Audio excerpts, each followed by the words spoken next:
Ahead to the reopening of San Diego and the rest of California, some businesses could begin opening their doors this weekend. 10 News reporter Jared Aarons joining us live along the Embarcadero. And Jared, we're expecting to get a better idea of which businesses will be given the green light. Today, Governor Newsom is expected to announce that California is moving into phase 2 of his reopening plan, and that brings major changes to the stay-at-home orders.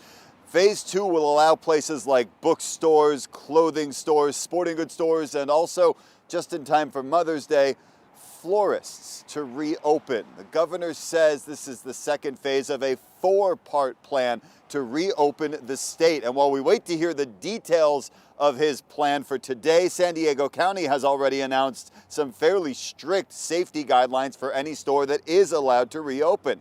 County officials say companies must post signs telling customers and employees not to come in if they have any symptoms and that they have to wear masks. They also won't allow people to shake hands and tell them to avoid any unnecessary physical contact. Businesses also have to do things to protect employees like temperature screenings and also putting workspaces more than 6 feet apart and allow teleworking when possible.